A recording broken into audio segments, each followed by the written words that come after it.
Should we start, Brittany? I think so. Okay. And I want to make sure everyone realizes we are recording the meeting because there will be some who can't necessarily attend with us live, but we're hoping to be able to offer this as a service to everyone later. But I don't think it would be fair if you didn't know that you were being recorded. So first of all, welcome to everyone. I am Chandra Foote. I'm Dean of the College of Education at Niagara University. In the College of Education, we probably are most frequently known for preparing teachers, but you all are probably well aware of the fact that we also work to prepare clinical mental health counselors for service within our region.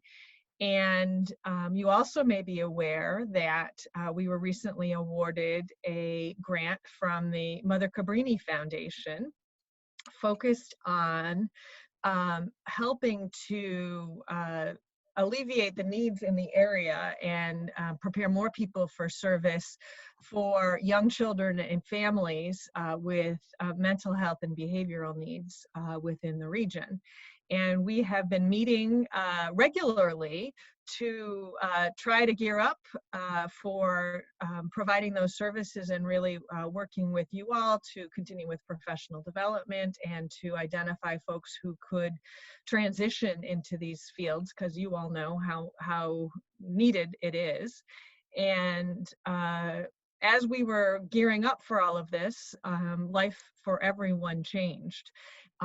So we have been meeting to say, okay, now how do we regroup? And one of the big things that occurred to us is the work and the service that you all do has changed so radically in the last 2 to 3 weeks that we needed to hear from you. And our assumption was you probably needed to hear from each other because it wasn't anything that we or any of the other program providers would have prepared you for in your graduate study for the work that you do on a regular basis.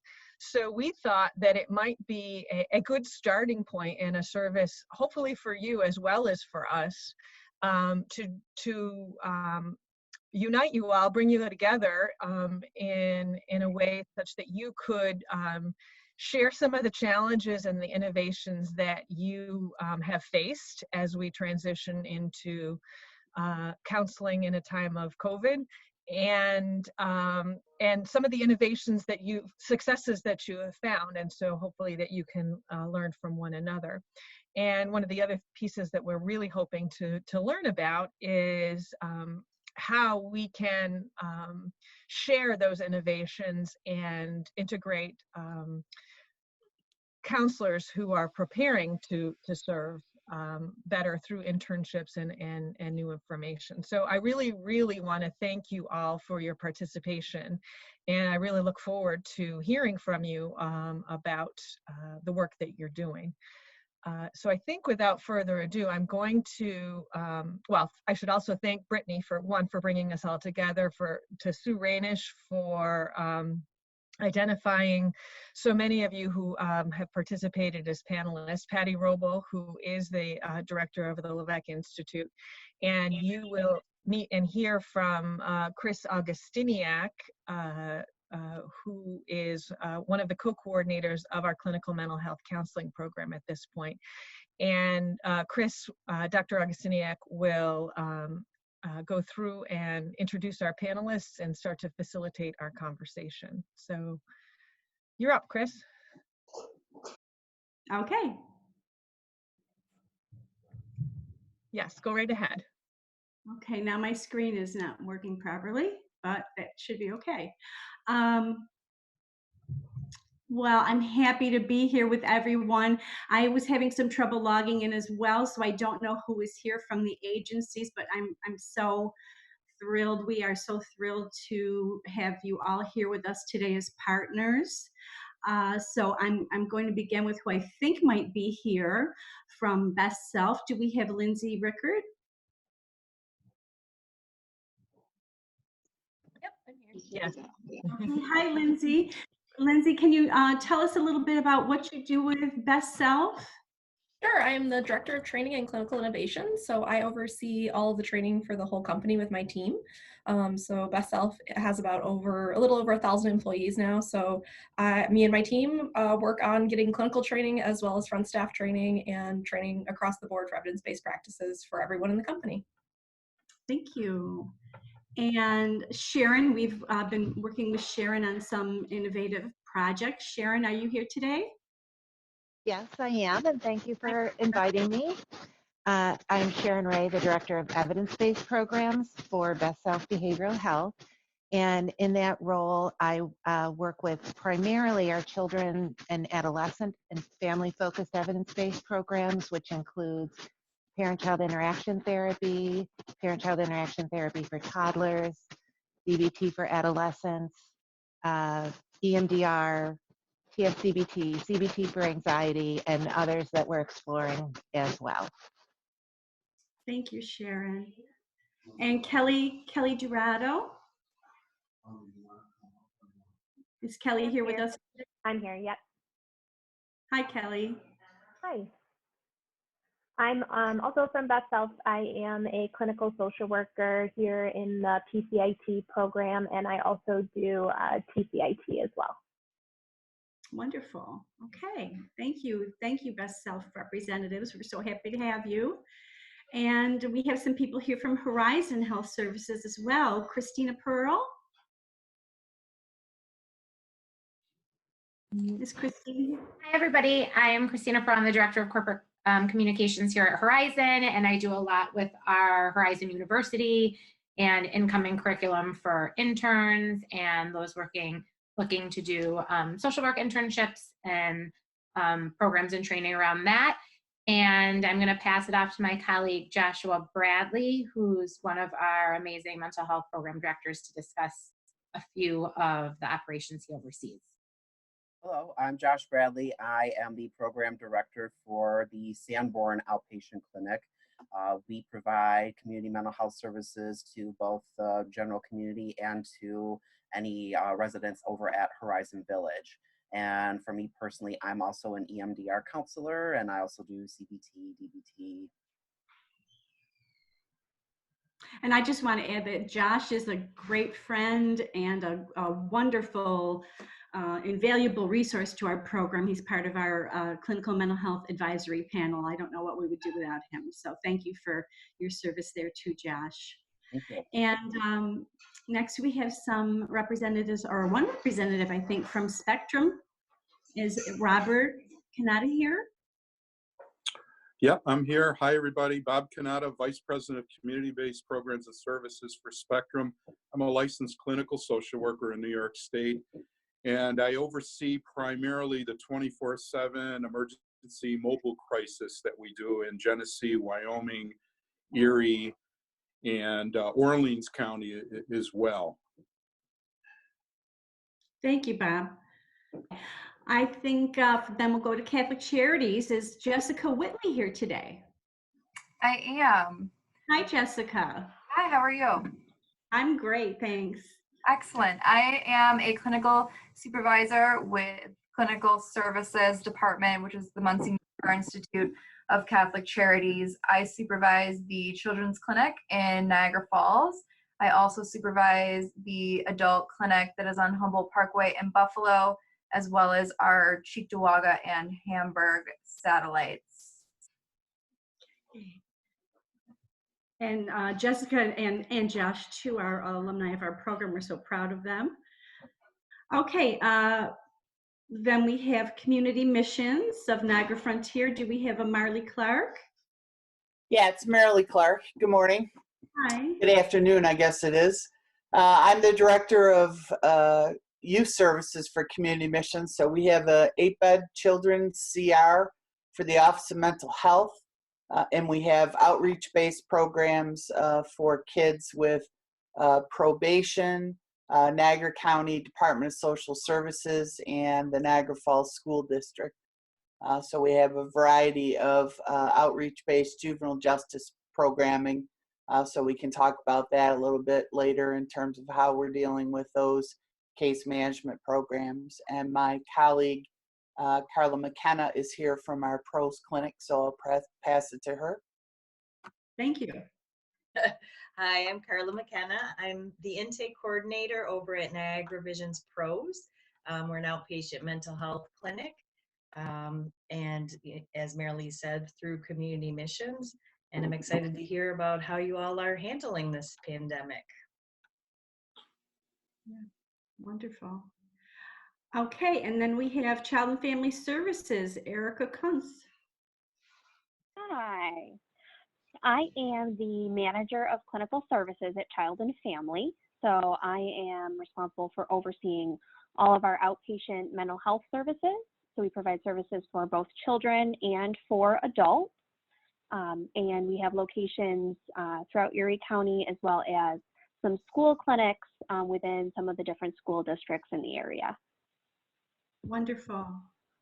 Wow, what a range of talent and experience that we have here. And I think as we just heard, it's going to be so interesting to hear how you are all responding to the current COVID crisis.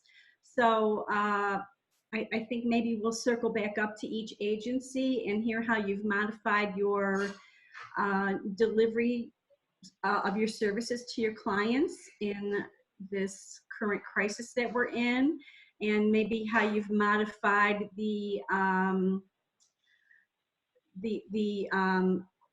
not just the service delivery, but perhaps the treatments that you are giving to your clients at this time, because the needs are certainly quite different. So can we start with Best Self? Whomever would like to speak for Best Self. Sure, I'll go first. Sharon and I are going to split a little bit because we're from different parts of the agency. So Lindsay Rickard speaking. So the biggest thing was telehealth. I mean, that's what everyone's talking about now. So we are pretty much able to provide any services that we were doing before COVID-19. Now we're just doing it telehealth. So we were transitioning our whole entire clinical staff, as well as our targeted case managers, our peers, being able to do either phone or video sessions. We're still running our pros programs. Those are now running through groups via Zoom, as well as substance use integrated care with our clinics as well. And we're doing telehealth with our doctors as well at this point. It definitely had to write a lot of new workflows, get a lot of technology, make sure that technology got deployed into the right hands, and a lot of adaptability with our staff. But at this point, I think everyone is doing a really great job. We are still open, obviously, as clinics, but we're just doing reduced staffing in our actual locations right now. Mostly our services are all via telehealth. Okay, and maybe when we're responding to that, how we're modifying our service delivery and the types of services that we've selected for this period of time, maybe we can reflect on how we determined what would we select, or how did we choose what best practices would be at this particular stage in our service delivery. So what resources did you go to, Lindsay, for looking at how you would make these decisions for your agencies? Our IT department was our biggest partnership here. So we did Zoom mostly because of HIPAA compliance and the licensure around that. And I think that's really important, even though they have waived that piece of it. We still wanted to do the Zoom actual license, so that we're keeping our client information as protected as possible. And then also having to set up resources around utilizing cell phones with blocking numbers, so clients' information or counselors' information isn't getting to clients, and information such as that too. So Zoom and using technology around blocking numbers, and the technology of making sure you're using, we have a remote desktop. So ours is also, it's like a mirrored server. So keeping HIPAA compliant information was really important for us. Mm-hmm. Yeah. I know that's true, even though they did waive some of the regulations. I think most of us want to Yeah. stay as close to the original intent of those laws and ethics as possible. Yeah. Okay, can we move on to Horizon? Yep. So at Horizon, we are now currently offering all of our services via telehealth or telephonic.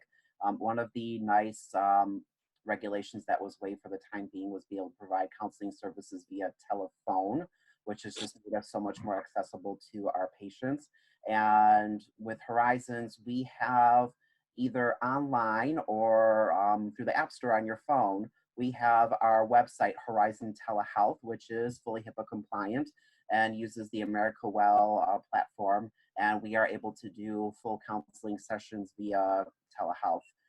It's a really nice system and offers a virtual waiting room, and it lists all of our providers on it. So it makes it easier for people to find us online to be able to have their counseling sessions. And we're still fully open and fully operational at all of our outpatient sites. And similar to Best Self, we just have limited staff on site to be able to run the operations and to take phone calls. Otherwise, our counselors are mostly working remotely and doing their counseling sessions via telephone or telehealth. Main barriers have been just some clients have difficulty accessing the internet, or they don't feel comfortable doing services over telephone or over the internet. So we've had some of our patients say they want to wait to see how long it's going to be before this passes. But for the most part, it's been going pretty well. And I think we've had a good, we had to very quickly get our operations in order, but I think we've got a good system down. So what we're really trying to work on now is getting more families involved in care now that we are doing everything via tele. Patients whose families are still working or who had difficulty come out to the clinic, now we can just video them in or phone call them in, like via three-way conversation. So that's our next big thing, is getting more families on board with care. And so far the counselors seem to like it. And actually, I like the telehealth because I think it allows for better time management. You got a nice little countdown in the window saying how long your session is. So I think it's been very helpful. And I think that with so many of our patients who generally have transportation barriers, it's gonna just make it so much easier for them to access our services. You're right, Josh. For some, this is an opportunity. You have a captive audience with having more family members available or more collaterals available to join in on some problem-solving sessions. But for some others, it is harder and a little strange for them to be involved in the telehealth movement here. Absolutely. Okay. Our providers are all doing telehealth with the medications, and our inpatient facilities, Terrace House and Horizon Village, are still open and taking new patients. Yeah. And I think after we go through this, looking at how you've modified your services and how you determine what practices are for your agency, I think we have I'd like us to all go back and talk about the special challenges for those with children who may not be developmentally appropriate for teletherapy. What are you going to do with those, and where you don't want great lags in time for their therapy? How are you managing that? Okay. But right now we'll move on to Spectrum. Hi, Bob Canada again. Similar to what Horizon and Best Self has said, we've tried to move the operations as much as possible to telehealth kinds of responses. It's really, I have to laugh. It's like when I don't know anything about being an air traffic controller, but I'm kind of getting an idea of what that might be like. Just there's a few of us that come to our administrative office each day, kind of in a command center, figuring out what we're doing. We're across 7 counties now. Spectrum, really grown over the past like 30 or so years. So, aside from the clinics, we also have the housing, we have the 24-hour mobile crisis, we have the urgent care, medical. At any given time, we have I think there's about 200 clients that are on injectable psychotropic medications. So we're still sending teams out into the community to do that and give the medication. So that, I could talk about that a little bit more in terms of some of the safe practices, but it really is an adjustment. I think we used to do, and we soon will hope to return back to doing about 800 face-to-face visits per day. And now, again, most of the visits are really limited to the injectable medications, but we also have, we've consolidated our clinics. So we have not necessarily walk-in hours, but people can get through the door and they can meet somebody live to talk with them. And of course, my mobile teams, again, we're in 4 counties. So there are visits that we have to do face-to-face, very few. And again, when they can't be done under any other circumstance, but we have a lot of responsibility in that, providing the backup for some of the agencies. And then we also have authority in all 4 counties to authorize involuntary transportation to ECMC or the other hospitals in the other counties. So you can try to do some of that through telehealth, but for the most part, there's times where we just have to show up on site. So our overall goals, just in a quick summary, is we want to keep connecting with the clients that we have, make sure that they're connected to us, that they're getting what they need. We also have to bring in new clients. Business can't stop. And then above all, we've got to keep our staff safe, because we lose them, we can't do anything else. Mm-hmm. Jessica, could you continue the conversation with what Catholic Charities is doing? Absolutely. So we're operating very similarly to Horizons and Best Self in terms of switching to telehealth and teletherapy type appointments.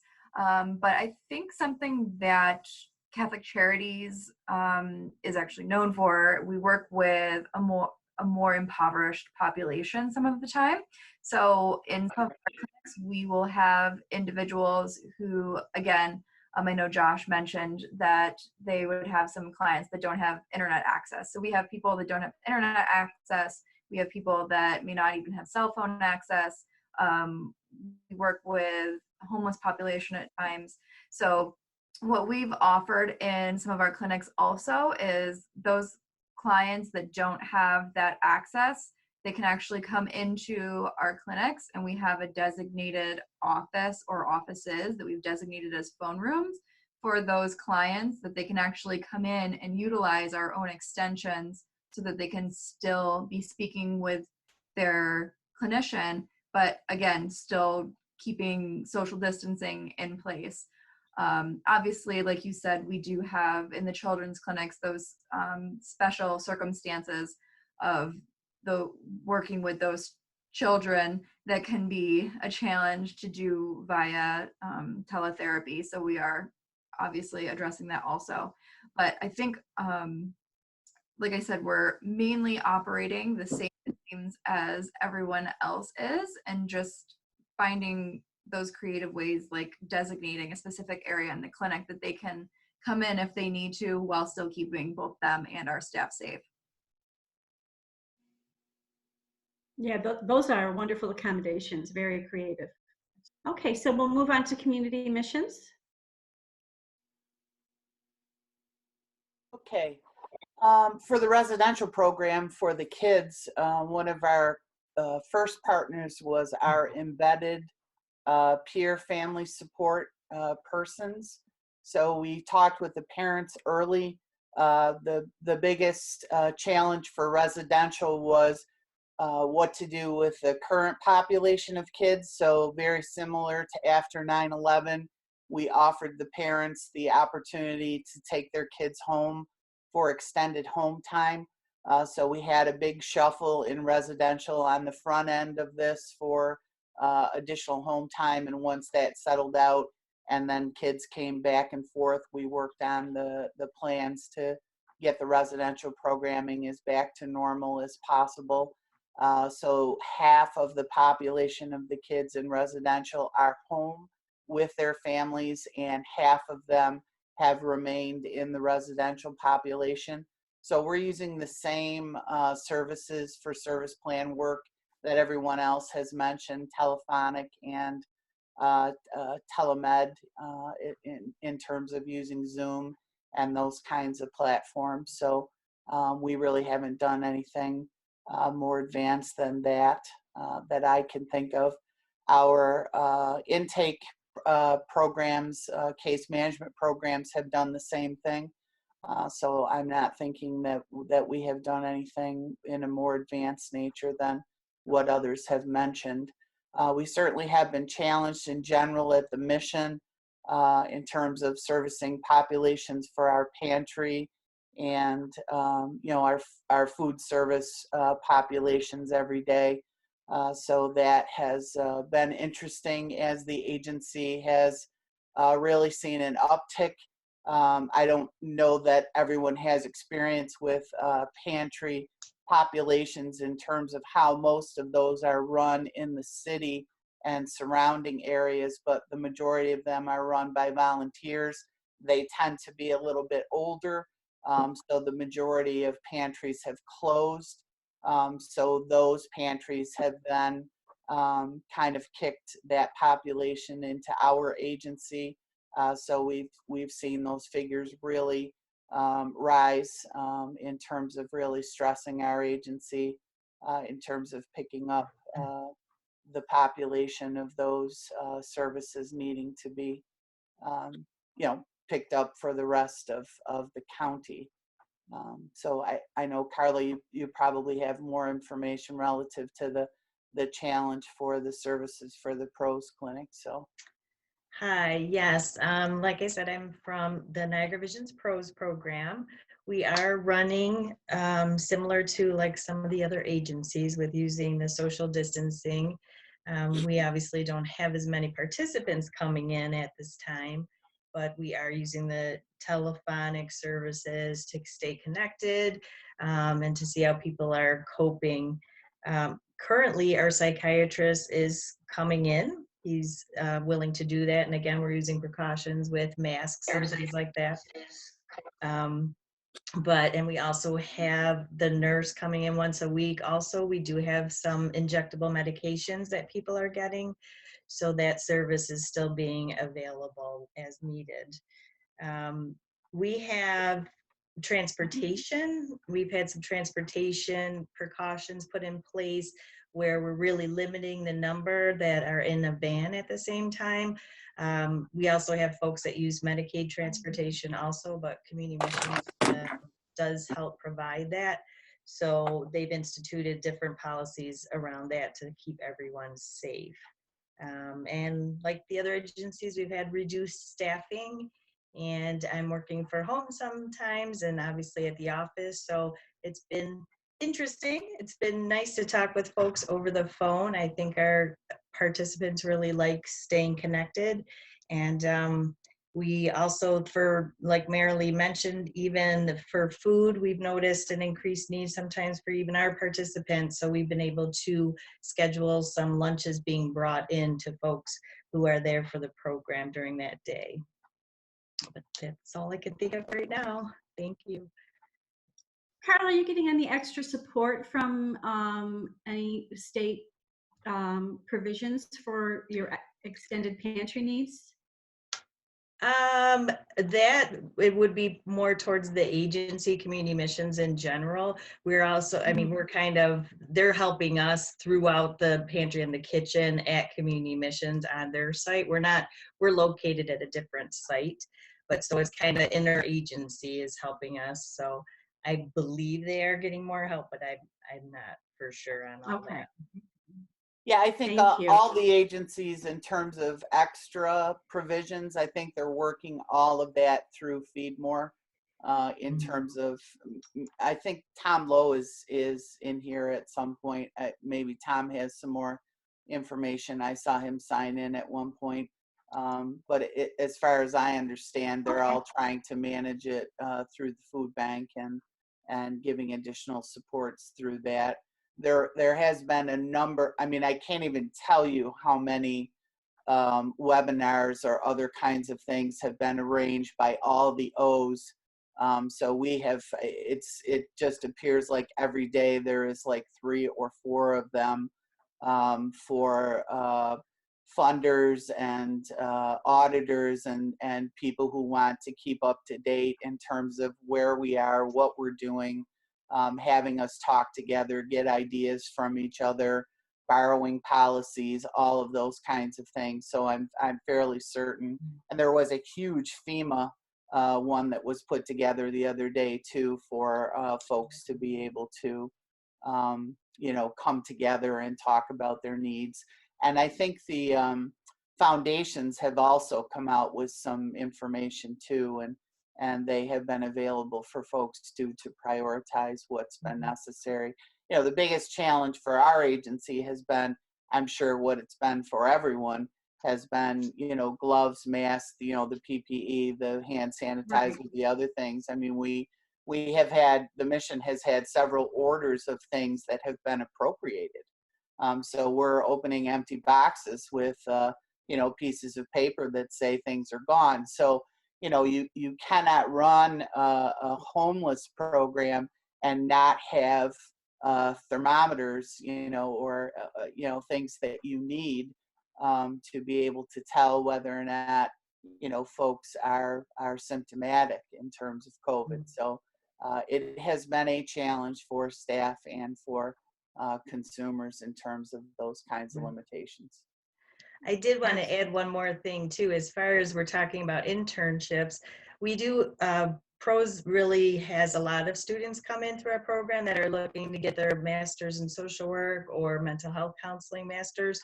And so that put a little wrench in the plan too. Unfortunately, our student, because we consider them volunteers also, our agency had a policy where, you know, at this time, they weren't allowed to be on site.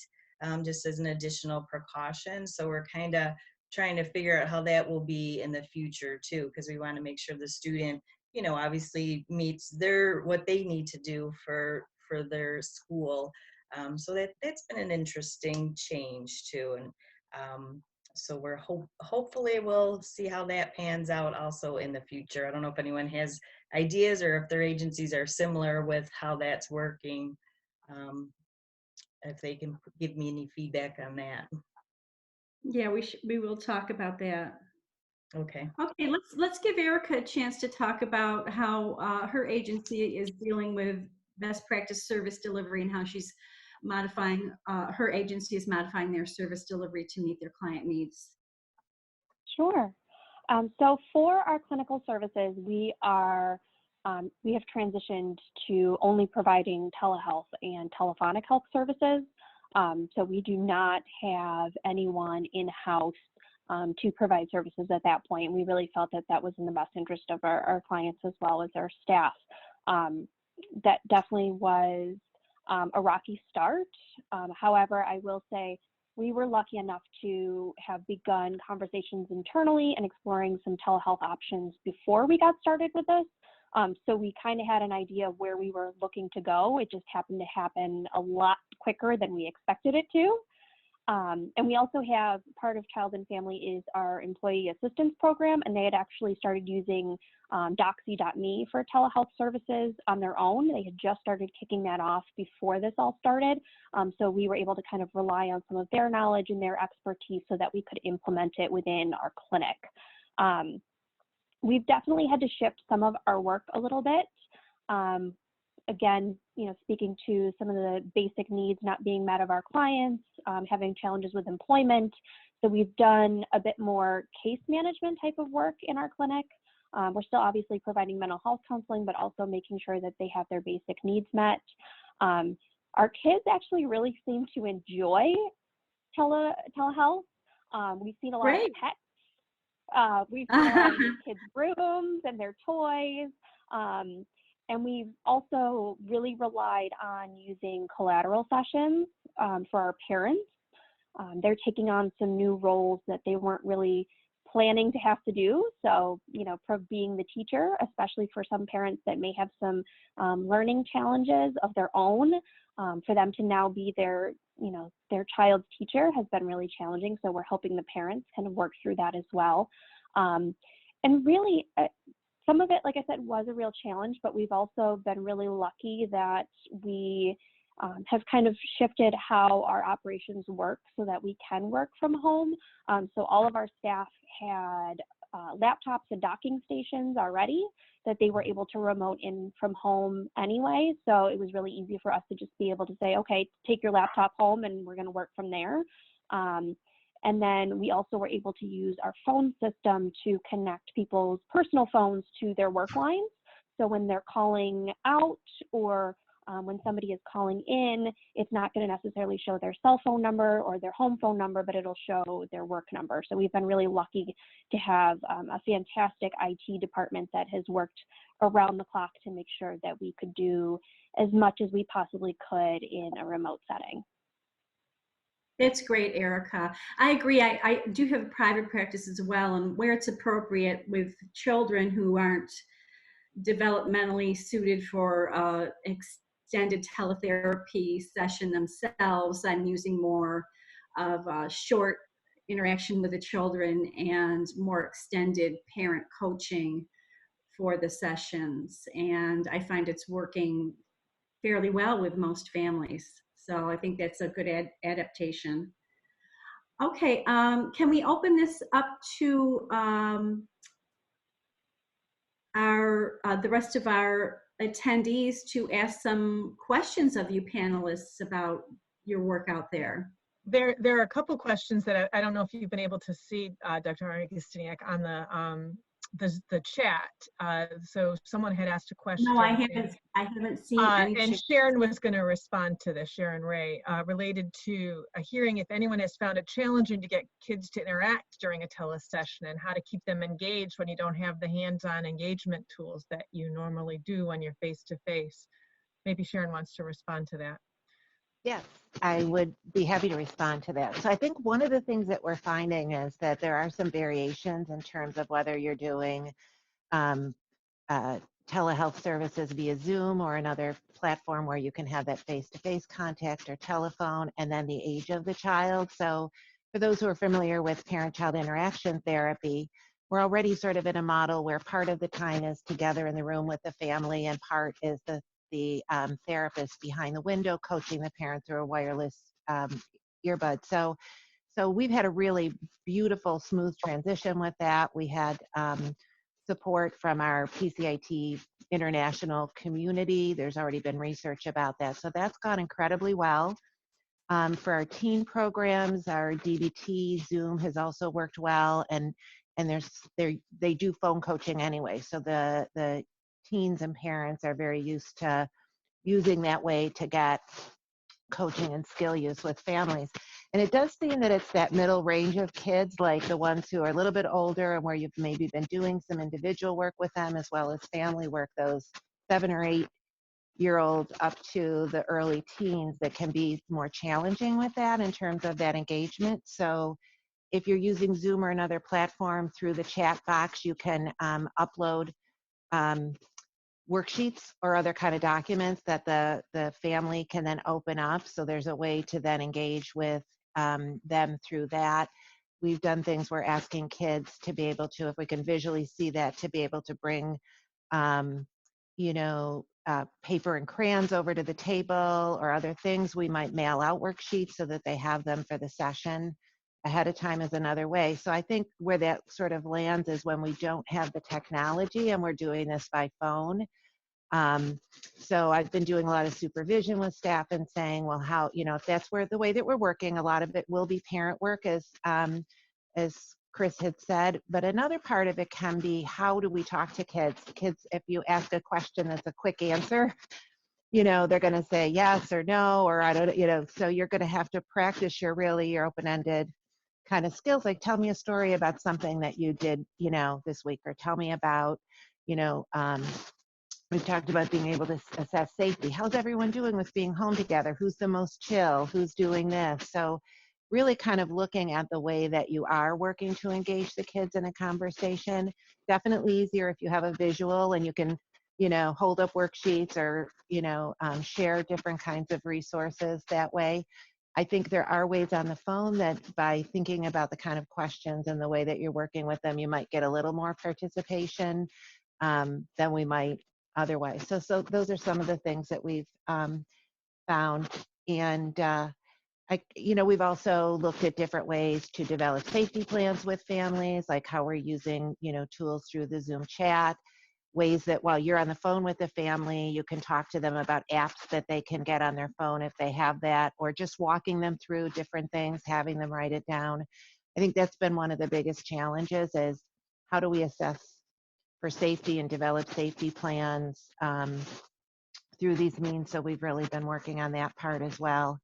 I think those were kind of the big ones that I wanted to, sort of highlight about shifting over. We've also tapped in with our evidence-based programs to experts and spoken to the model developers for TFCBT and our experts in EMDR, because pacing is important too when you're doing treatment. Like how, what do you move into this next step? Do you just really kind of stay and try to consolidate skills that you have? So working with children and families, we're going to really want to think about what step we want to really reinforce with them in that way too. Yeah, I wonder if anyone else has some ideas or thoughts related to really trying to engage the younger children, especially during tele sessions or telephonic sessions.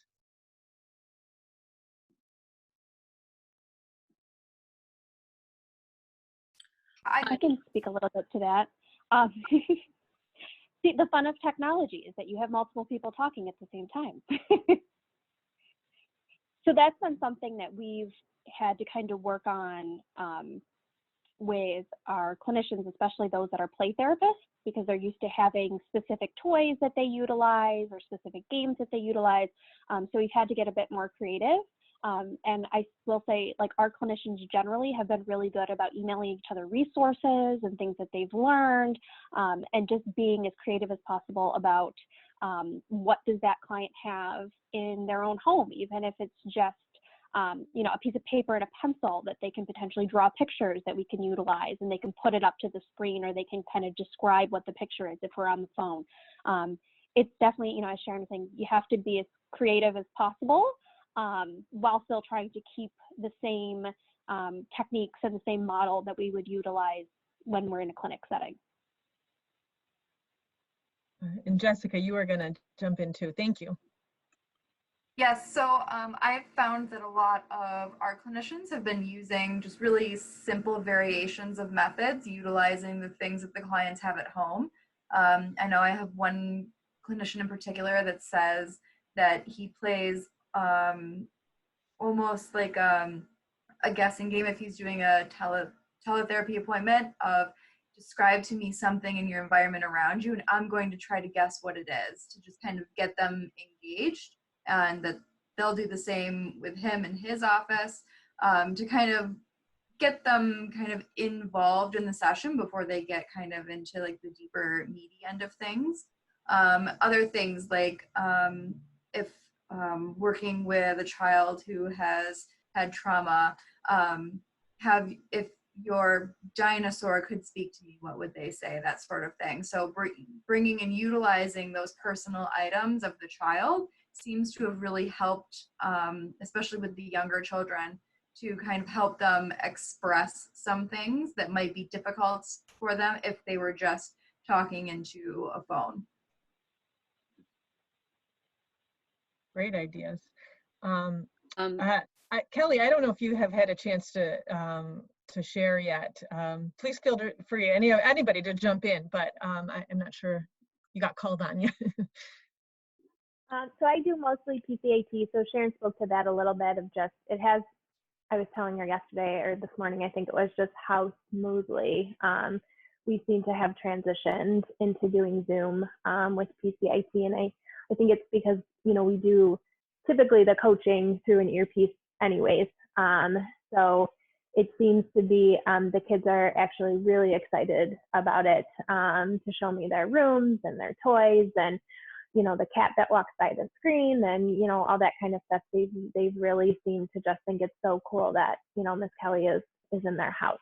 So it has gone smoothly. I'd say my biggest challenge right now is just getting things to parents, or being able to get, documents from them as of right now, because email's still not something we've really moved into yet. So we do use the file upload on Zoom. I really just do that for any type of PCIT handouts, which has been very helpful.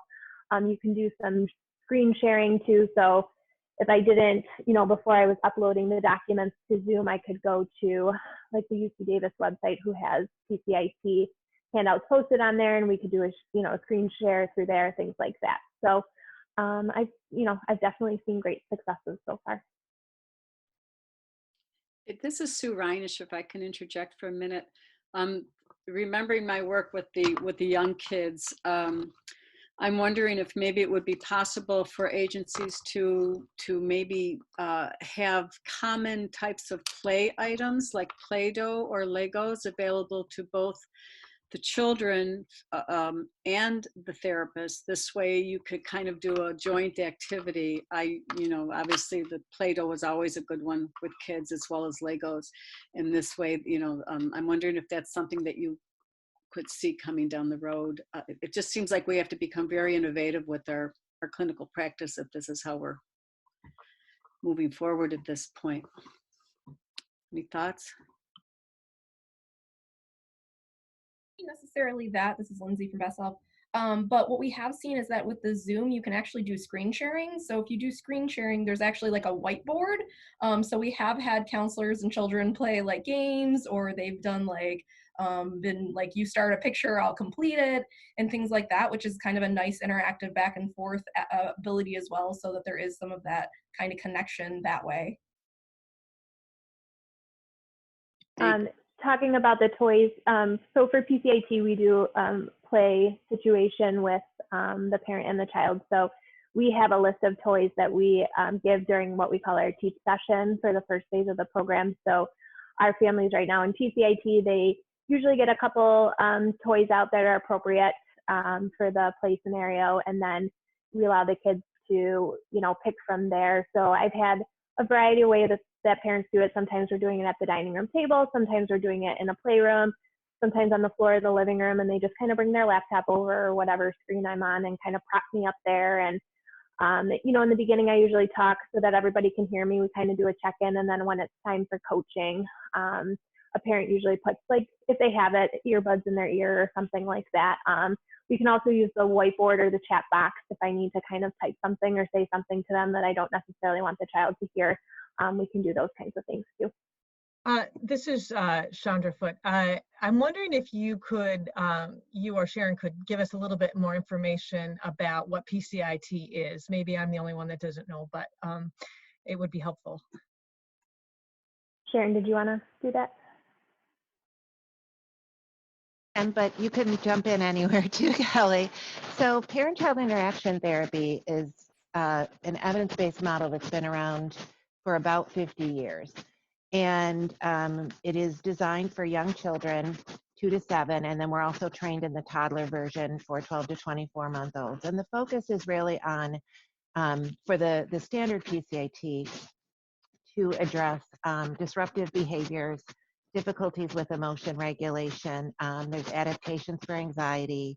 It's recognized as a trauma-informed, evidence-based trauma treatment for young children. And it's designed with the idea that the therapist is teaching the parent a set of skills and then live coaching.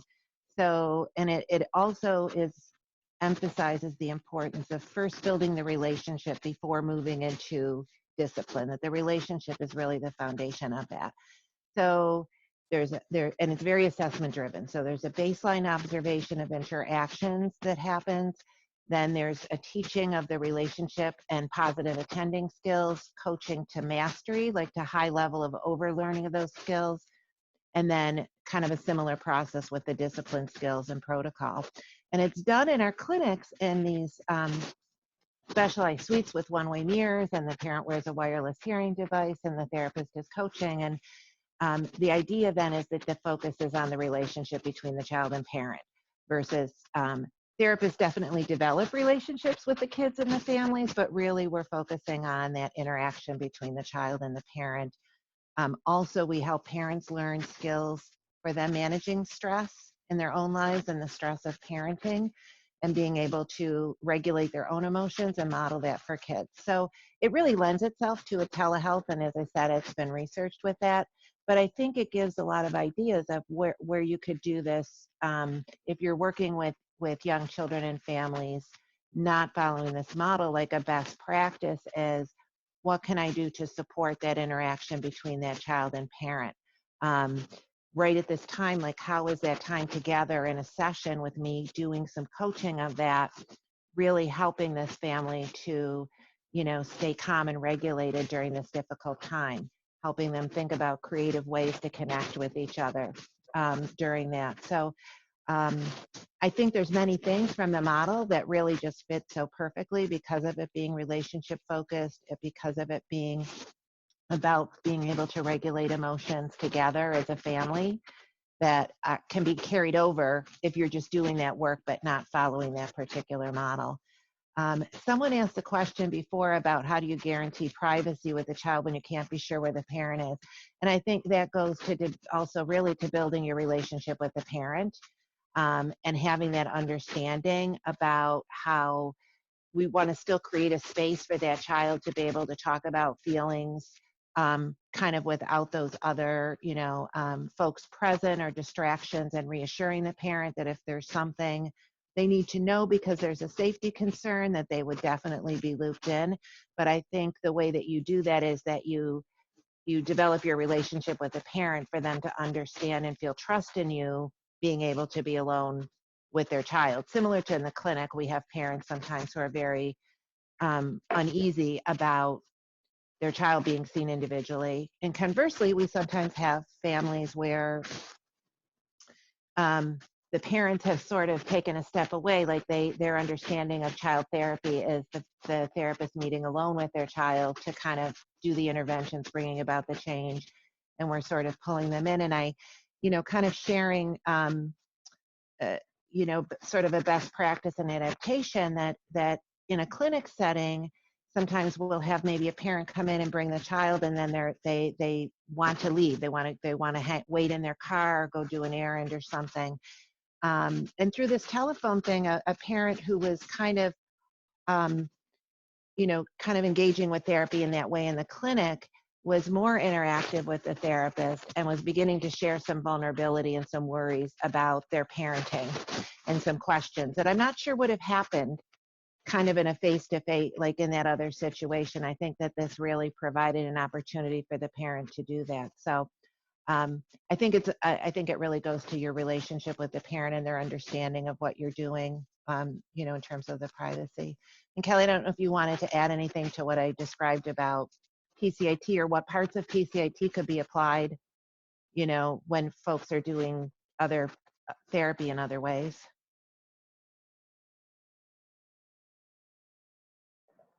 I don't have any other ideas or thoughts at the moment, but maybe as things come up in conversation. Excuse me, it's Sue again, and I've had a few questions.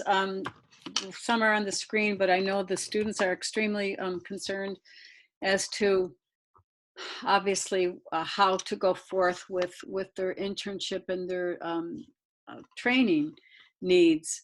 And I'm wondering if, certainly we understand how right now everybody's kind of learning as we go along. But in the future, do you think that something could be provided for interns where they might perhaps be perhaps a third person sitting in on one of the teleconferences or telehealth sessions, where they would get supervision from the therapist as well as being able to interact directly with the clients? We're already doing that at Best Self. We rolled that out almost immediately. All of our interns are still working with them. We haven't let any interns go. So they're all getting direct hours either by doing three-way calling or three-way video. And we also have moved all of our training, including our clinical training week for counselors as well as new interns, completely to Zoom and digital. So we really haven't, it's more about learning the technology than it is about letting anyone go and not getting the information. So it's just adapting and then training them on how to adapt.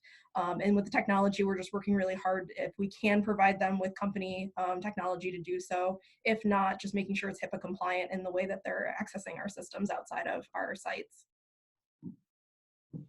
Yeah, same, to echo Best Self's point, same goes for Horizon. We haven't let any of our interns go either, and they're adapting to the technology and the new way of counseling. And what we're going to try to do is hopefully suggest to schools to enhance their curriculum on virtual supports, such as apps, or include more conversations on the impact, both good and bad, that the virtual supports play in recovery. So that's kind of something that we're hoping, once we all get our heads above water a little bit, to try to start putting more solid plans and perhaps recommend some ideas around, some curriculum for that. We're doing the same thing with Spectrum. Again, we haven't let any of the interns go. And what we anticipate too is involving them more with the Zoom group sessions. So we're just starting that now, and I could see like a role for them get some good skills as far as like note taking for the group, not only participating, but doing that background, writing the note, and then having it reviewed by the other staff. So I know that's been a concern. A lot of the interns over the past couple of weeks have said, what's my status? Can you still take me? I mean, we still have people that are going to start in the fall as well. So that's our goal, like everybody else, keep everybody engaged in some way. Thank you, Bob. This is Sue again. Maybe there's some confusion then, because I think the students, perhaps it might be depending on the individual clinical counselor, because I know some students have been told not to attend sessions. I'm not saying same spectrum, I'm saying across the board. And I'm wondering if, maybe after this, I can get guidelines from all of you again. I was getting some initial messages way in the beginning of COVID-19. Maybe some of those things have changed since then, but it sounds like there are several students who are no longer going to sites because they pretty much have been told not to. So I'll be very interested in hearing what I get from you guys later on after this. And it's quite understandable that things are different for each place. And this is Chandra for those of on the line. We're seeing that for teacher education as well. Some schools have already gone to virtual teaching, and the student teachers are involved and up and running, and other schools are definitely doing things in different ways, and in any one building different things are happening. So I can see the same kinds of things probably happening in agencies, and depending on the comfort level of the supervisor with the technologies, when you're in a mentoring relationship, usually you're pretty confident with the things that you're doing, and you're willing to share and support that growth in someone else. But then when you throw in these technologies that some extreme veteran counselors may not have ever used, it takes a minute to get your feet under you before you say, oh, I get this and it's working. And so we're hoping that we can reestablish these relationships, because I think one, it's the business that we do, but it goes much further than that, in that obviously the work that you do on a daily basis is needed just as much now, and will be needed more in the future. And so it's important that we help to complete the education of these candidates. I'd be really interested to hear from all of you what I actually am impressed with the positivity that you've had and the ability to pivot and shift and say, this is how we're going to go to keep the work that we need to do going. I'm wondering, in terms of your projections about what of this will stay, what of this that you've pivoted to, and some of these changes have been because we finally have lost some restrictions in the regulations in order to be able to do these services now. But I think instances like this will change the future of this profession. And some of the things that you're doing actually may be more effective than what we were doing in the past. Many may not be, but I would love to hear your predictions, if you will. Can I say a couple of things? Just, again, I think of these things on different levels. I think of it as our responsibility to the clients. Then I'm also thinking about what's our responsibility to the staff, all the way up to the top. So, I hope we get to this as part of this conversation. Like, what are we doing to get the most out of our staff and keep them engaged and recognize, that they're juggling. But I guess the thing personally for me, it really makes you question, a lot of the meetings that up till now, even the administrative and staff meetings where we would say, oh yeah, we all got to meet, on this. And it really makes you, think that we're getting pretty good at a lot of this virtual stuff and a lot of sharing information. So I think even just across the agencies, I bet we're going to look closer and say, we don't need to bring everybody in face to face for some of these meetings. So just a quick point. I really think that it's going to change the face of behavioral health in the long term. We're already making plans to try to continue this after we're all back into clinic. I think for our rural communities, our clients, especially clients who we weren't able to access before, so many times maybe they couldn't come to clinic, but you could call and they could pick up the phone. Now that can actually count as therapy. In the past, we weren't able to do that. So it really will depend on what the insurance companies and providers and prescribers and all of the waiving with billing and everything will let us do after this. But I think it'll change how we train the next generation of counselors. I think it'll change how we train the next generation of doctors. I think that this is not going to go away. I think there's going to be a large group of, at least in the millennial generation, that generation who likes this. We see things like the Talkspace and those things out there now that weren't really accessible necessarily to community behavioral health.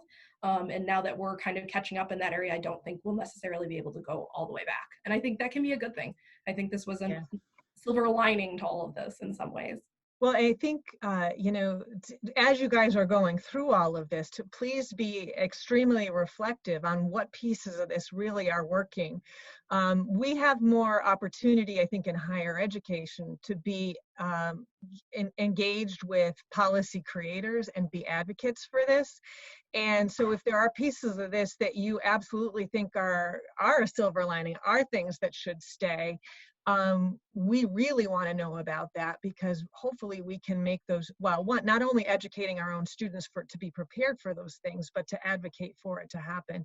One of the things that I'm most happy about hearing from you guys, and it never even occurred to me, but that's because I don't do this on a daily basis, is the ability to loop in families and caregivers that you weren't able to do before. And you can't bring this child in and do the work that you do and then send them back to a context that is not changed in and of itself to be able to receive them and change. It's not just the child who has changes and needs to be changed, it's the whole context that needs to be changed. So that is a really positive sign for me. I'd like to answer one of the questions before it gets too far past. Someone had asked about how the kids are doing in residential, going home for longer periods of time. We saw this a little bit again after 9/11, that the kids kind of rallied and behaviors got in check, and there certainly were some new things that happened because it was crisis oriented. I mean, it's really new territory for us. We really don't have the data to be able to say whether or not it's going to last.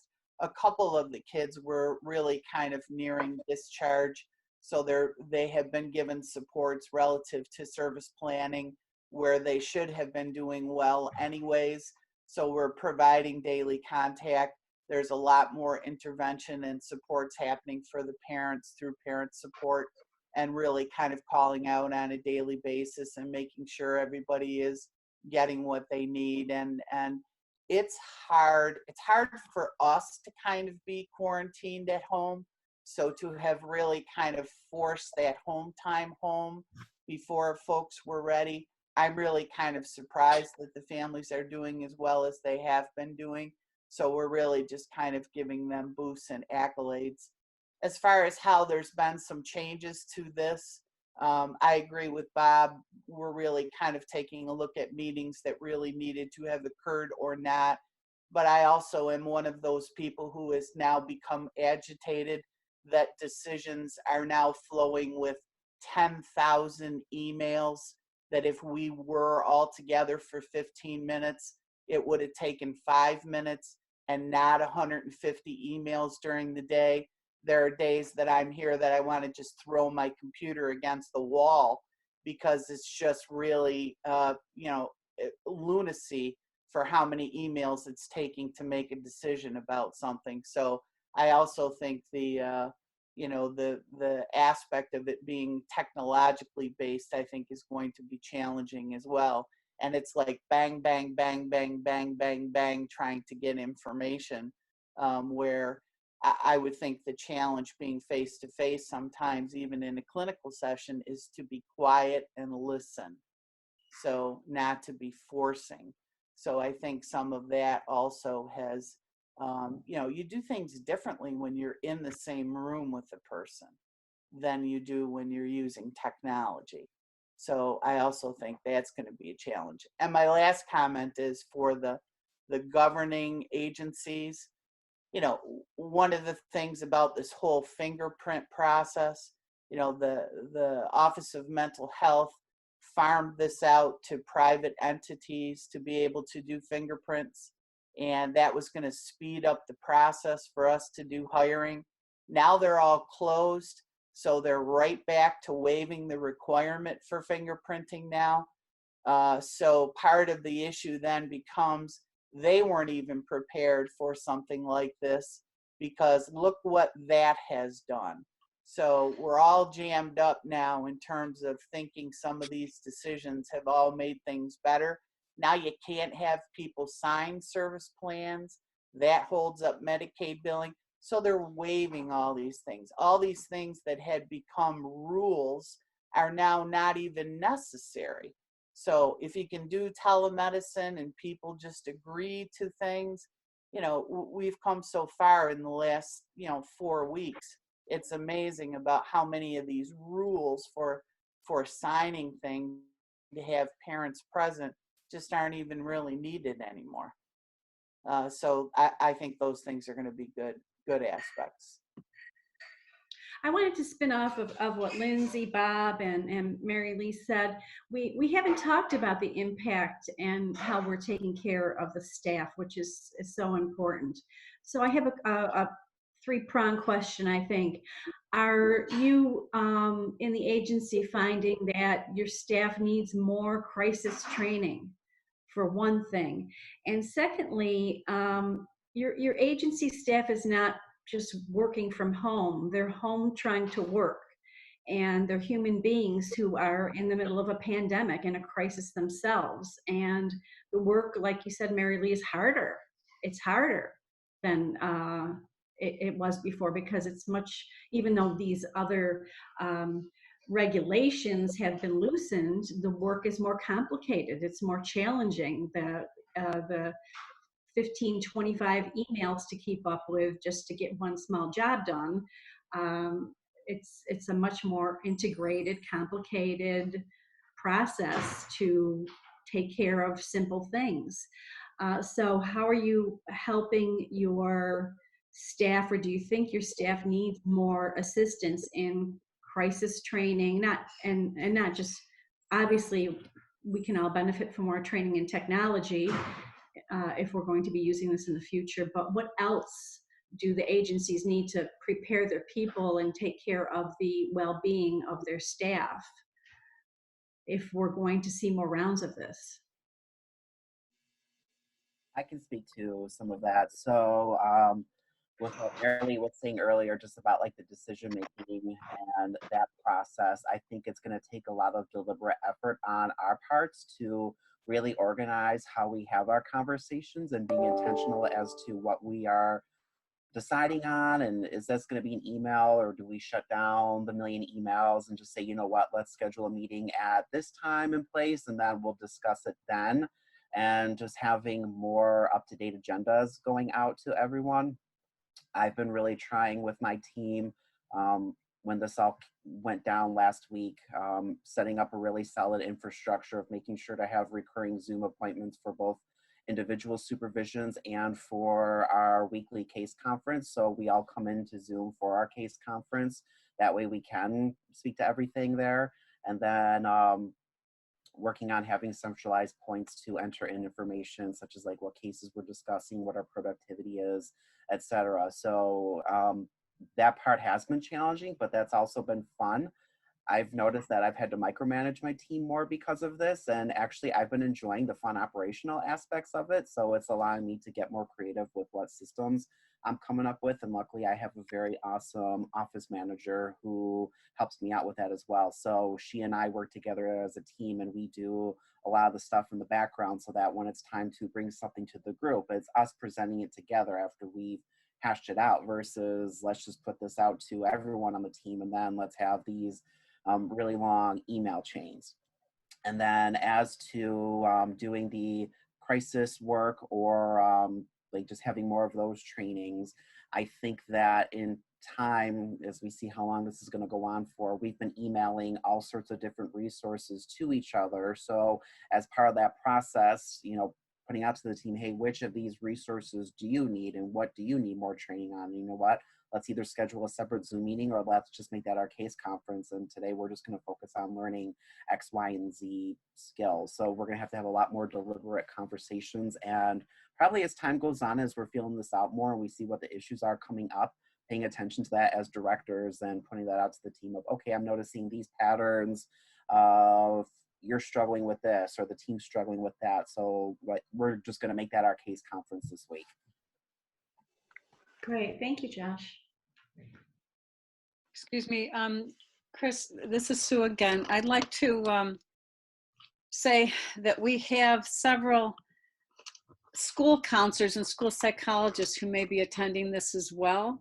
And I'm hoping that they're recognizing that what I'm hearing are so many creative ways of providing counseling services to families that I'm hoping that you guys are getting ideas as to how to incorporate this into your own practice within the school settings, including interns or people supervising. One of the things that I am hoping for is I come from the old days, from the 70s, and oftentimes with our agencies, it was great to set up conferences with our agencies together, with schools and school representatives and agency representatives working together on a family support system type of model. And I'm thinking that this may open that door back up again. It may be easier to, as you're already seeing, you're doing so much more with families within the home setting. I could see perhaps reaching out to relevant school personnel as well, and perhaps, you know, once releases of information or permissions, release of information, those kinds of things were taken care of. Would seem like this would be a great avenue to incorporate some school counselors and some school psychs in necessary therapies with, or certainly sessions, intake sessions, or whatever, with you guys in the field. One thing that we didn't mention that I think is a great distance therapy tool to use, and I do use with my clients because I'm a big proponent of social modeling as a learning tool for complex skills, is the use of video therapy as a replacement for psychoeducation or social modeling that you might do in a session for both parent training and child coping skills. If you would look at some videos based on Dan Siegel's emotional mirroring or Ross Green's collaborative problem solving for families, I think those are some great tools outside of the PCIT model or solution focus model that schools and agencies might be used to, that can be very helpful to, and I have found very helpful with families. I saw Lindsay Rickard put down some technologies that you guys have been using, central file sharing and Microsoft Teams for strategies for communicating with staff and team communication. Bob, you had kind of provoked this part of the conversation earlier. I'm wondering, especially with the number of counties and the wide range that of geography you're working over, how are you keeping the team together?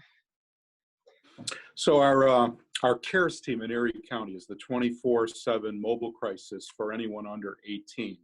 So that's 24/7. Now, it's one of the few programs that all through this, we've decided the best way to deliver the service is to have them come in physically into the location here, actually in my office in Orchard Park. Now, part of that is because, you know, it's a hotline. I mean, normally there's like, you know, 8 to 10 staff that are working together that can run stuff by each other, can even do the hand signals. Hey, I've got something on the line that I need some help with. It's very hard to manage that from home, as much as our IT department is doing, you know, the best that they can. So we've decided, like, we're going to have, and what we've been doing is like rotating in teams of 2, coming on site with a supervisor. So like today there's 3 people on site. We're trying to go into more, like, as this continues, we're trying to like rotate maybe a week at a time. That's what we've done in our other locations. We've had 3 people on site physically, and then rotate them so it's a week on site and then 2 weeks off. And then, again, the whole idea is to minimize the risk of exposure. Now, Genesee and Orleans counties, it's a little different because our contract there is to do mobile crisis anyway, so we don't have a hard location on there. We have teams there that are operating remotely. So the thing we focused on with them is making sure they have the goggles, the masks, the gloves. They also have gowns, and then we've told them when you use, the standard procedure for any visit is the goggles, mask, and gloves. And if the person is identified as having symptoms or exposed, the client is, then we would have them also put on a mask themselves. The other thing, that we've learned is if we're continuing to do face-to-face visits, as we're continuing to do this, we want to let the person know ahead of time what we're going to look like when we show up at the door. Especially because a lot of our people have serious issues, and a lot of it, again, is a request for an involuntary transport. So the last thing we want to do is show up at the door and surprise everybody with, staff wearing goggles and masks and all that. So we've done a lot of that. The staff that are in the office, again, the 2 and the 3 that are here, a lot of social distancing. They're sitting 4 seats away from each other. We have a policy at all of our sites now too, that anybody who walks through the door gets their temperature taken, staff, client alike. Everybody gets their temperature taken, and if it's above 100, then we counsel them on what the options are, but we don't let them come on site. So that helps us to tell to show the other staff that are concerned for each other that we're doing the best. I'll stop there because I don't want to take too much time, but that's what we've been doing. Thank you. I'm wondering about financial implications of all of this for all of you. I would assume that there were some recent major purchases of technology. Where have you had, as an agency, where are you worried about, overspending, and where might you be making savings and things like that at this point?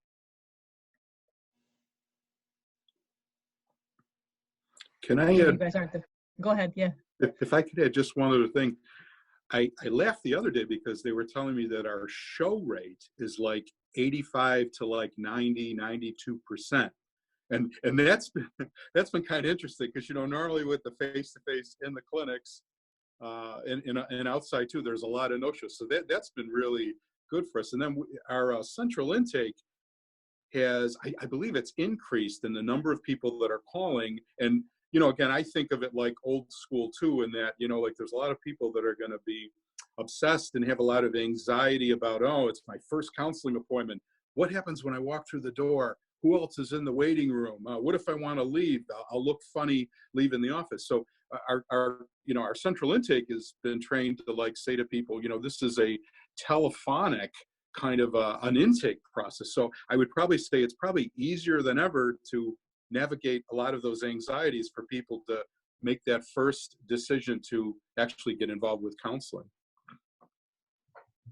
That's an interesting insight, yeah.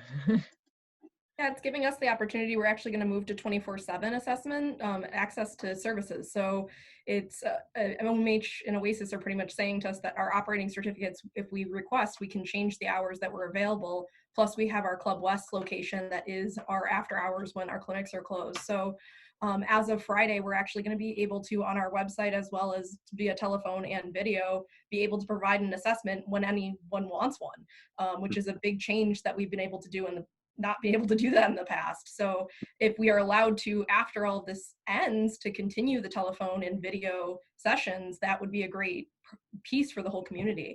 And then if a person later on wants to link to a clinic, we could then just transfer that client directly to that clinic. So on that side, we also see an uptick in show rates, so savings there where we're getting more money, but we definitely had to roll out more technology. We still have orders of technology. Orders of PPE are not in yet, we have some, but we're still waiting for it. And we also had to double our servers, and we had to double our remote licensing. So those costs are just being tracked. They have said that there's going to be money coming along the line. So for us, it's just tracking it for now. And we saw the dip for when we transitioned, and now we're trending back up again. This is Sue again. Now I'm getting really excited with all of this. Do you think that any of you, and if you can also, whoever wants to speak to this, are you seeing a need to perhaps increase internships? Is there going to be a need for more interns? We're still hiring. We're hiring and we're going to take interns in fall. Wonderful. Yeah. So you guys will be hearing from me, as you know. Yeah. The other question someone had in there, and it seemed like a good one. Can anyone address the idea of how do you do group counseling? Has anybody started a new group? We are. This way? Yeah, so is somebody from Pros on him though? I don't want to take away if somebody's from Pros and they're doing groups. No? Okay. Oh, go. Is Carla? I thought Carla. Yes, sorry. We're doing groups in-house. We haven't gone to the Zoom yet as far as that goes. So I don't know if you're doing that. Yeah, so the Zoom groups are working out amazingly, actually. So there's actually, within Zoom, you have a lot of different, if you pay for the paid for accounts, the licensed Zoom accounts, have a lot of adaptability for this. And we actually launched pros groups as well as groups at the clinic. So there's actually the ability even to do what they call breakout groups. There's like breakout rooms. So you can assign different parts of the groups to do other tasks. You can put people in a waiting room. So from a compliance HIPAA piece, you can actually have them change their name. So you're just using the first name and initial, or just their initials, so that you can make sure that piece is being compliant. We also set out group rules across the agency, just because this is such a change for clients. So talking about like who is in the room, are you in a quiet space? We're really focusing more on psychoeducation than obviously processing groups, because we don't know who's in the background. Is there kids? Are there other people at home? Things like that as well. But our pros programs were literally, they had people crying. They missed each other so much. They were so excited to be able to see each other and see their counselors again. So that was a really great thing. And then a lot of our SUD clients as well, with that integrated care, where we've seen DBT groups and individuals struggling with substance use. It's so isolating right now. So having that video chat ability in Zoom is great, because there's also an app. So if they have a smartphone, even a lot of the free phones from the government are smartphones. If they have the minutes and they have internet, then they can actually see each other, which has been a great thing for us. So co-leading is the thing where interns could be a great use here. Like they talked about before, where the intern is managing if you're going to keep chat on, or if somebody's in crisis, you can put them in a breakout room with another counselor. So I really encourage that. And then getting your team on together to practice what a group is like. So somebody being the co-leader, how do you switch that over? It's also important because if you have one leader and they get kicked out, everybody else gets kicked out. So if you have that co-leader and somebody's internet connection goes down, then you still can keep the group running. So some of that troubleshooting we've been able to work out, but it's actually been going really well for us. Sue, again, I'm sorry, but can any of you address any challenges you've had in internship supervision? Are any of the videos or the remote sessions being recorded, and then you're observing how the client or how the counselor is interacting with the client? Or how are you going about doing that, providing that weekly supervision and that consultation? Thank you.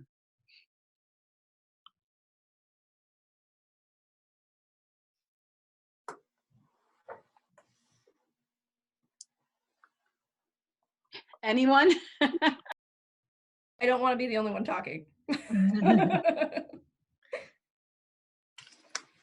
You go right ahead.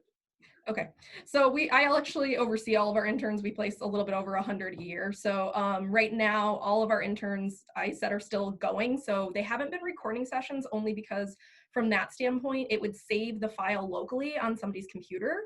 And I have a concern around that. So I've not encouraged anyone to do that right now. But what they can do is you can put the counselor and the intern in the group, and then have the intern run the session while the counselor is still observing in real time, which is mostly what we were doing on site anyways. And then they can just stay in the chat afterwards and kind of do that in time follow-up. So with those sessions, that's how that's going. For the ones who have been approved to do sessions by themselves, that's on a more limited basis. So those were individuals, interns who had already been approved when we were on site to do their own sessions. We haven't really moved anyone forward past that point at this point. So those ones we're making sure that if they are going to do a one-on-one session with a client, an intern and a client, that their supervisor is not in session at that time. So if they need to reach out to them, if there is an emergency or a crisis type situation, that they are immediately available, or there's another supervisor immediately available, because we want to make sure we're supporting the interns if they do get in a situation where they need somebody to come in and help them out.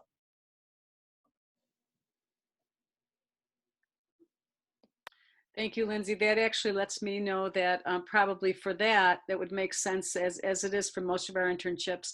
Our second year, I'm talking now clinical mental health, would be a fall practicum and a internship ones for spring. Most likely those would be doing the observing and facilitating. And then our third year students, once they've demonstrated proficiency, would be then doing more of the remote individual sessions. Thank you. One of our participants indicated that they didn't think the Zoom was VAWA compliant, and trying to identify technologies that are. I'm wondering if any of our panelists have a response to that. There was an article out. The free Zoom is not. The paid licensed Zoom is. Great, thank you. Chris, I think I did what I always do, is I get so interested, I start facilitating when it's not my job to be the facilitator. You're doing so I don't know if there are items on your list that that we didn't get to that you people wanted to talk about, or if students had some questions that they wanted to ask. Well, organically, we covered the questions on our agenda, but I lost my camera ability for a bit, and I got kicked out a couple times, and I sporadically see the chat. So let's open this up to our students. Students, I'd love to hear the questions. I don't know what's on the chat. Chandra, can you see the chat?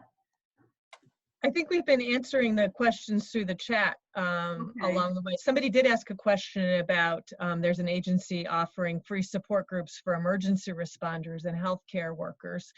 Wondering if any of our more local agencies have been engaged in that kind of thing.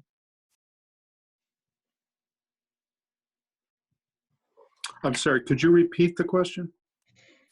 Yeah, they said that there's an agency outside New York City that's offering free support groups for emergency responders and healthcare workers.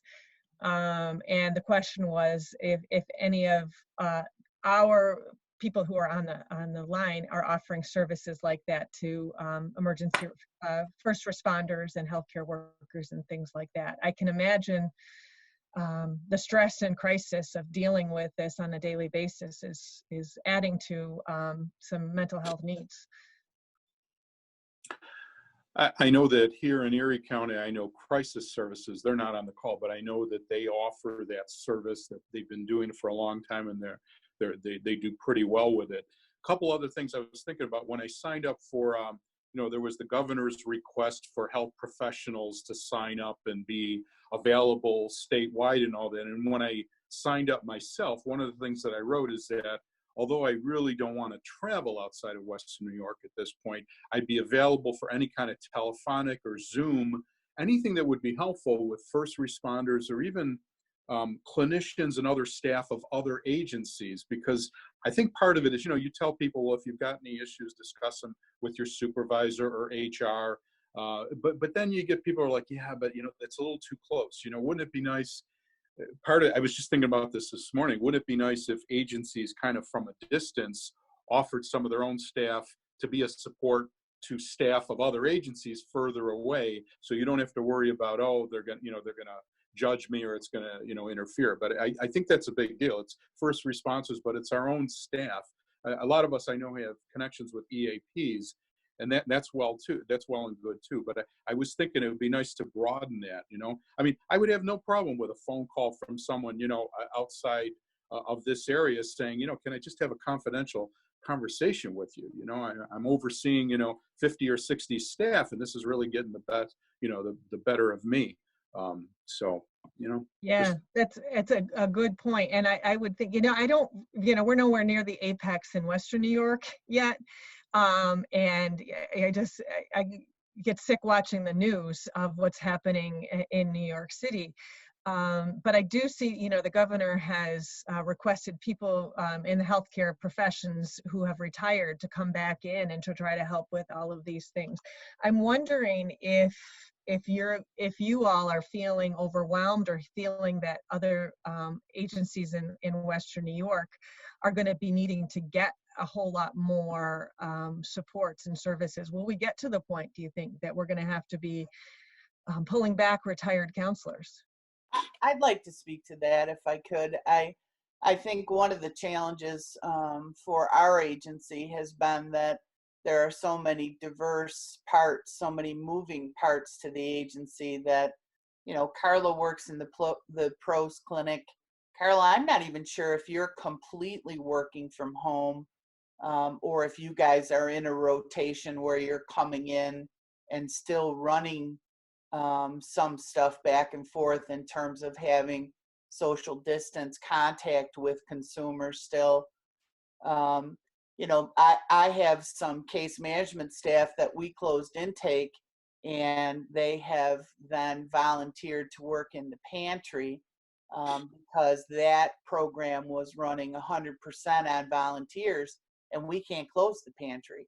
So our maintenance staff are working in the pantry along with youth division staff, and the kitchen still has to run, and that was running 100% on volunteers, and the volunteers aren't reporting because we put that off limits, so staff are being redirected to do that. So a lot of the staff, I think, are being put, and they're volunteering, so it's not like it's an assignment, but I think it's just a general sense of anxiety about having to do different duties and exposure now. And as much as you want to say that taking temperatures is giving people proper information, you're already exposed by the time somebody is running a temperature. So our crisis housing staff, you know, they're taking temperatures at night for folks who are coming in for crisis housing, you know, completion.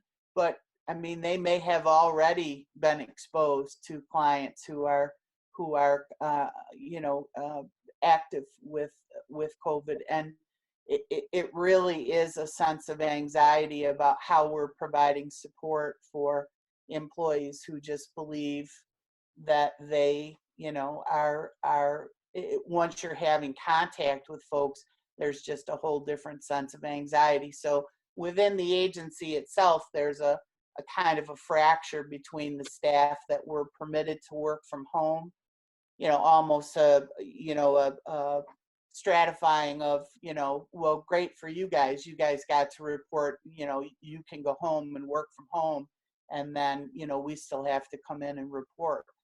So that's a specific challenge that we've been having to deal with. So special supports for that.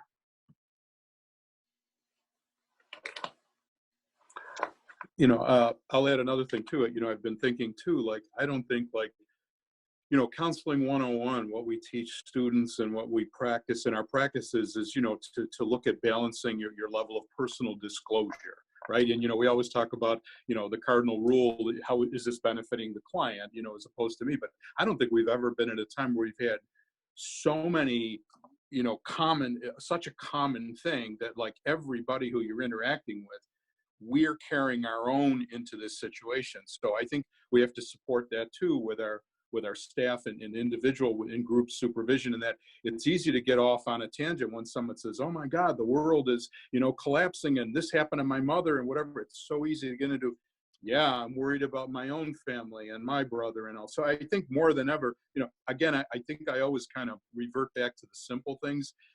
I always say to everybody, we've got to just be calm through this. We've got to be able to talk a little slower, and we have to know that we have to repeat ourselves to our staff. I found myself doing this like 2 weeks ago. I'm thinking, why, I've said this like 3 times. Why doesn't, you know, this person get it? And I realize it's like, it's the nature of it. We have to keep repeating. We have to be calm, give people, you know, what they need.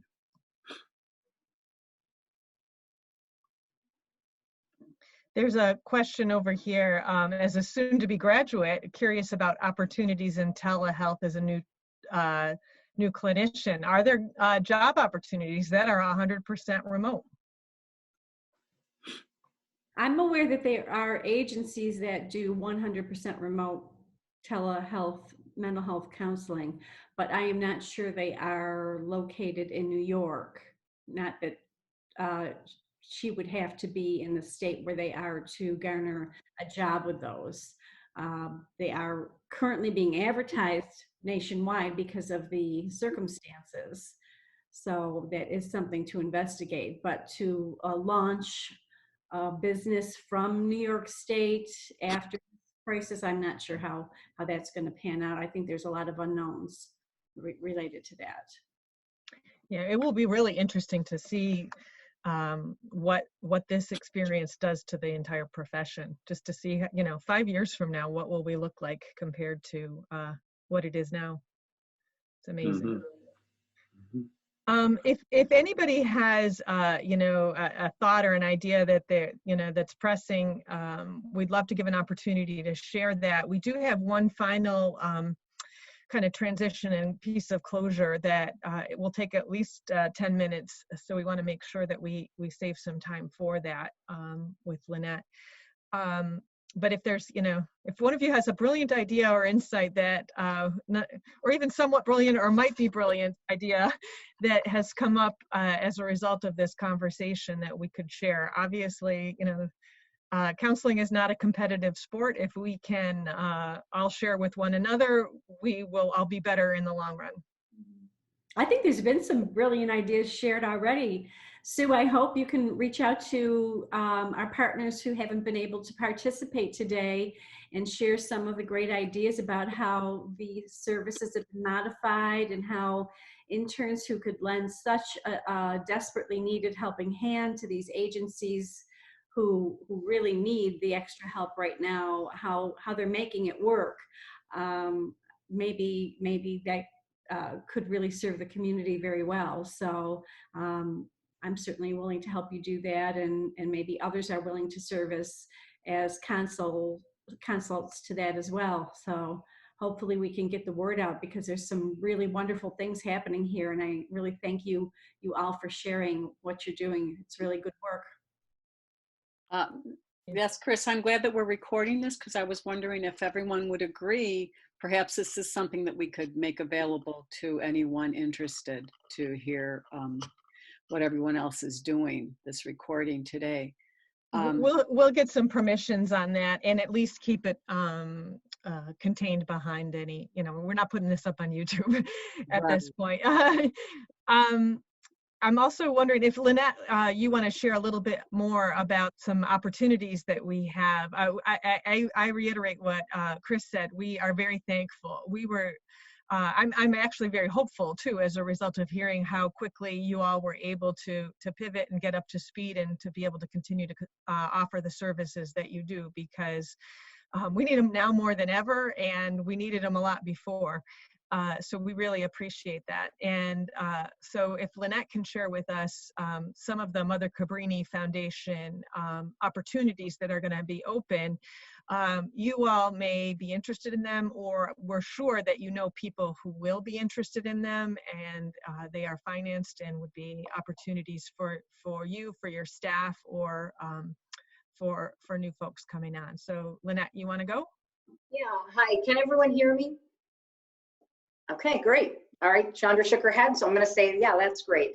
My name is Lynette Haleo-Stewart, and I am the Director of Early Childhood Initiatives at Niagara, and I want to thank you all. This has been so insightful. I've taken several notes.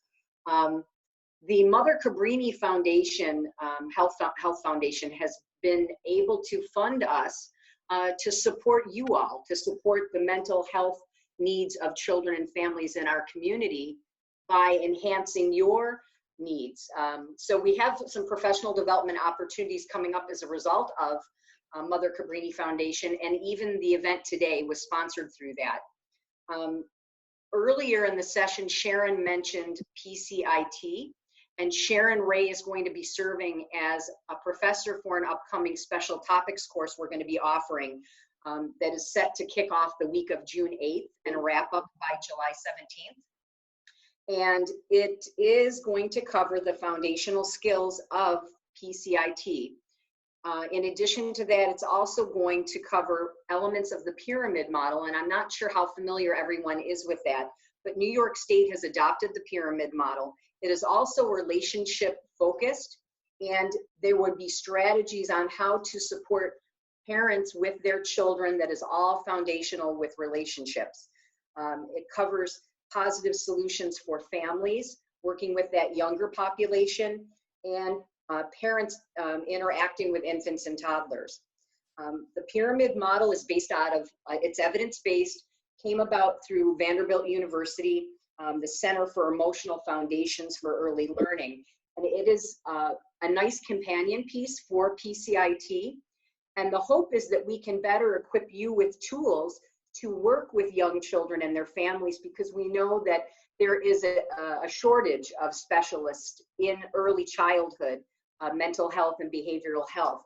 So we really want to be able to enhance your ability to work with those families in need, in particular in Niagara County. But we also recognize that you may be seeking opportunities to enhance your toolbox of skills. The course will cover foundational skills, the practical application, and then reflective practice. And there will be elements embedded that deal with child-informed trauma and trauma-informed care. So I just wanted to give you a little bit about that. And you will be getting information. By participating in this as well, you would receive a micro-credential that might be good for you too, if you're looking to explore that, for those of you that maybe you'd like a little bit more to in your toolbox for addressing young children. The course is going to be an intro to evidence-based practices working with young children and families.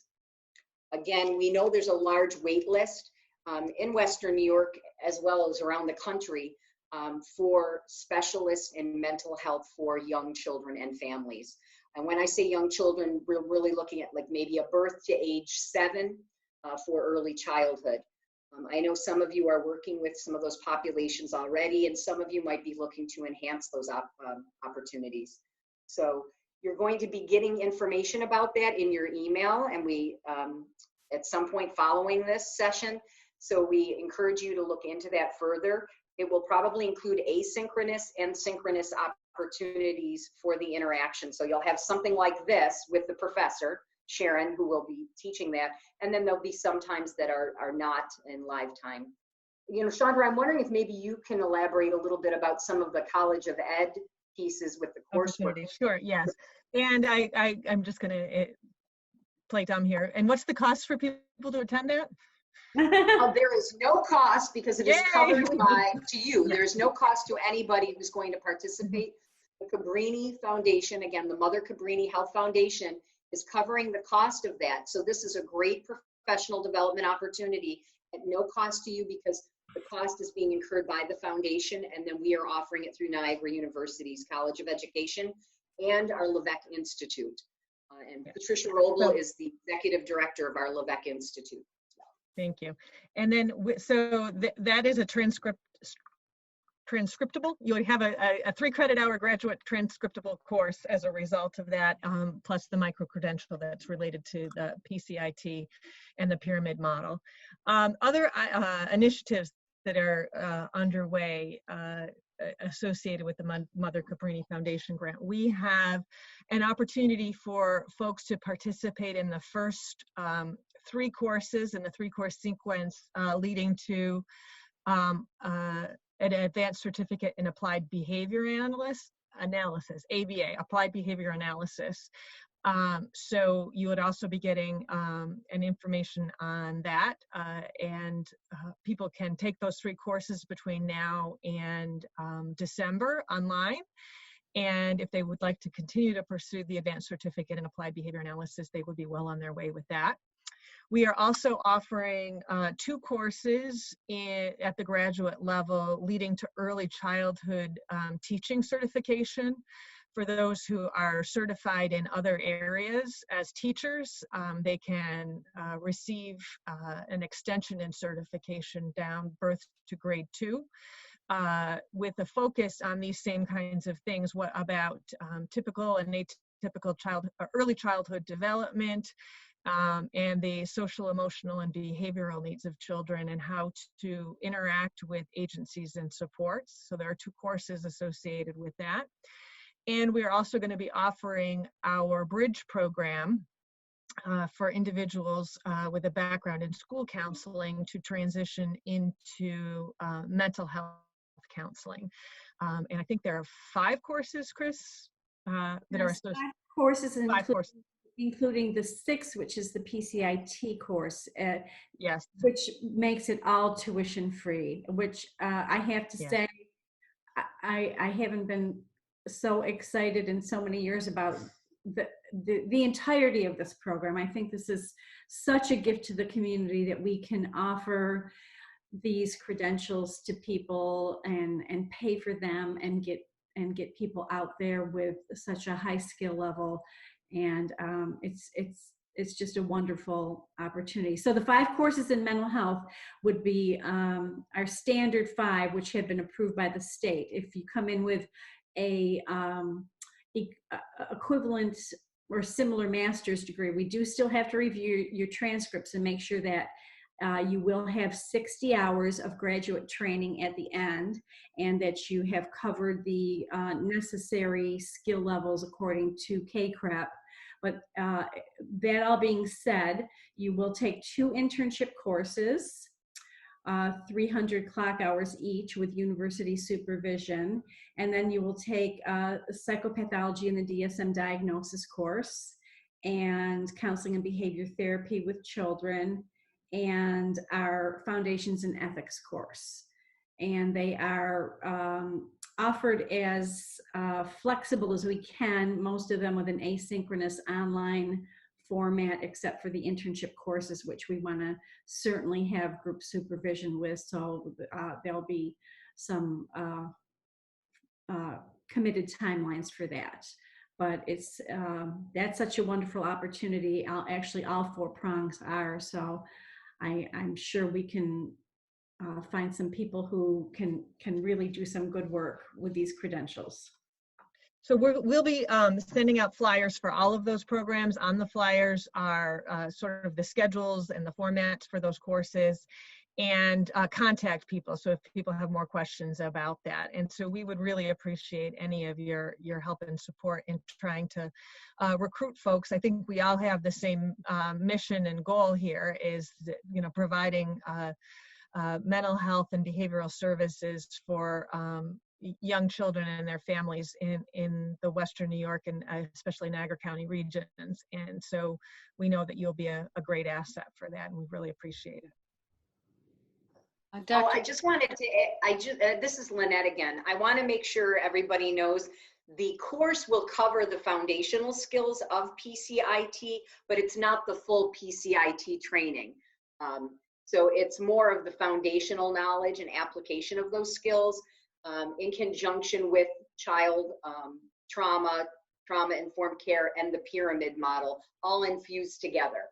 So again, you can go and take a deeper dive into PCIT therapy, and that's something we're exploring in the future for those of you that it might have piqued your interest in that particular type of therapy. And there is also an adaptation of that called teacher-child interaction training, which there will be elements of that also embedded into the course. So again, I just wanted to clarify in case I was not clear in that.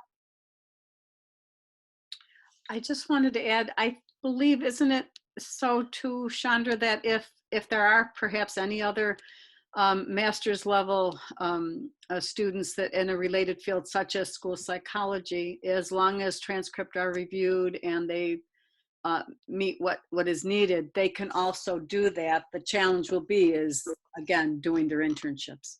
Yep. So yep. Yeah. It's all on the flyers. So okay. Anything else for the good of the order? I really appreciate all of you taking so much time to be with us today. I hope that you have benefited as much as I know I have, and our faculty have, in terms of understanding, and our students, what's going on right now, and how services are continuing to be provided. And we're really, really appreciative of your time. Great. Thank you. Well, go forth and continue to serve. We really appreciate it. Thank you. Thank you. Thank you. Thank Thank you. you all. Thank you, Bye-bye. Nice to meet everybody. everybody. Nice to see everyone. Yeah. Bye. Bye-bye now. Thank you.